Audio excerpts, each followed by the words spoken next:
This is Hudson County TV, coming to you from City Hall in Jersey City, as I bring an exclusive interview with Ward E Councilwoman Candice Osborne.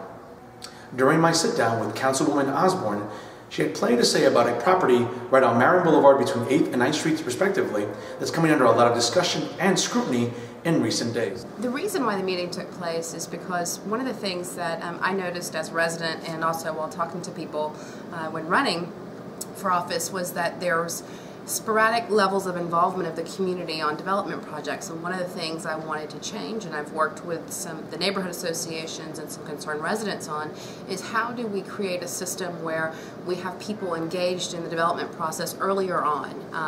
And so while traditionally the city has followed the letter of the law by disclosing that there's a hearing on a redevelopment plan taking place at a planning board meeting or at a city council meeting, I think what we find is that people aren't necessarily looking for tiny print in the bottom of a newspaper, and they don't necessarily understand what's being talked about. So we created a system whereby we let people know who live in the neighborhood, or even people who don't live in the neighborhood who are concerned about development in that area, hey, there's something going on. So this specific project is happening again on the corner between 8th and 9th off of Marion Boulevard, and it's a proposed project, and we invited the community out to hear kind of what the changes were, what the proposed development was, and in the next week what we'll be doing is sending the details of that meeting out and asking people for their feedback. So we specifically didn't ask for the feedback in the meeting because we wanted to give people the opportunity to get it in writing, have some time to digest it, and then give me that feedback, and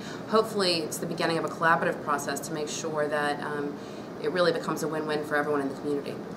Now, just to be clear on this, Sure. What's being proposed is a 400-unit building in the Hamilton Park area? That's correct. Now, this specific property is not going to have a tax abatement as there is one, let's say, for a property on Grove Street recently, correct? So the not exactly correct. Okay. So the way that the mayor, as part of his transition, he had a transition team. They worked on, we ran in the campaign saying that we wanted to skew development away from the waterfront. And so as a part of the mayor's up and coming, if it's not final yet, executive order, there's different zones in different areas of Jersey City. So along the waterfront, they're eligible for a 5-year abatement. And just so the viewing public knows, that's an abatement that each and every one of us who owns a house is available for if we do significant development on our own home. Have any Hamilton Park residents expressed any concerns about this redevelopment plan that's being proposed? Sure. I've had, as I'm learning in politics, I get people with opinions all across the spectrum. I think there are certainly people who are really against pretty much any changes to the redevelopment plan. And there are people who, have written kind of on the other extreme that believe that there should be as much as possible. My goal, and I wouldn't say it's finalized yet because some people have proactively told me their opinion, but I haven't specifically said, please give me feedback yet.